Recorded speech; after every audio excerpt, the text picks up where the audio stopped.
About 4 months ago, I was ready to start scripting for my online course. I was trying to extract every single way that I got off social media so that I could have a good and meaningful course that works. But when I grabbed my computer and sat down to start writing, I couldn't. I felt as if I knew what to do, but my brain was on autopilot. I literally could not think. I tried removing distractions, I tried making things silent, and I tried adding noise, music, I tried turning the lights on and so on so forth. But then all of a sudden, after 10 minutes of lollygagging and doing what I thought would help, something actually worked. But I want to remind you, it wasn't the distractions necessarily. It wasn't making things quieter, and it wasn't the lights. Turning them on or off did not matter. It was actually my mind. You see, when someone tries to lock into their work, it always starts with a period where you don't know what to write. It's a period of aggravation and stress and thinking, why can't you think? That starts every single time you work. And I'm sure you've experienced this, whether it be from a homework assignment or some big project that you had to do or with a huge deadline or whatever. You sit down to go write it down and you can't. But you see, the thing is, with this 5 to 10 minute period, all you have to do is push through it. Because this period that doesn't last that long is when your brain is getting ready to work. It feels this sort of aggravation and stress because it's getting ready to actually get the work done.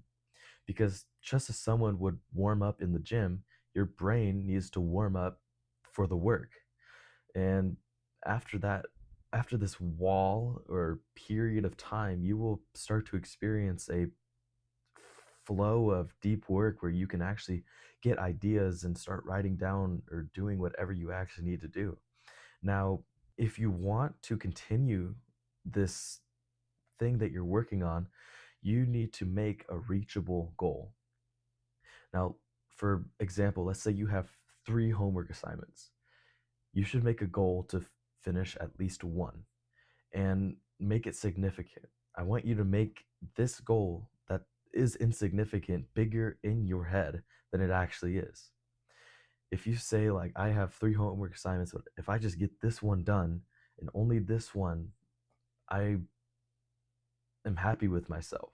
Because once you complete what your goal was, you will get a spike of dopamine, and dopamine is what motivates you to do more.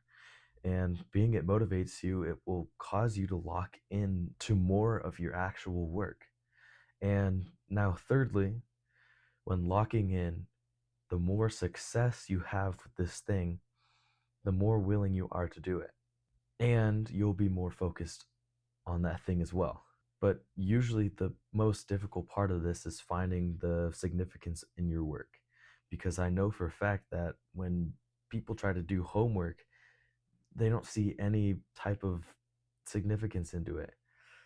And I'm not going to argue that homework is important, but I don't want to say that it's not necessary. You still need your grades to graduate, and hear me out now.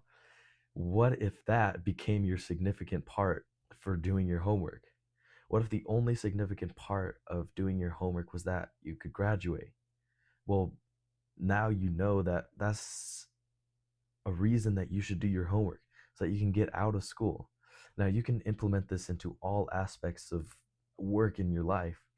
And the better you get at that thing, for like homework, if you get better grades, you're more likely to do it. You're more likely to return with a positive attitude and be more motivated to do it and help you lock in further.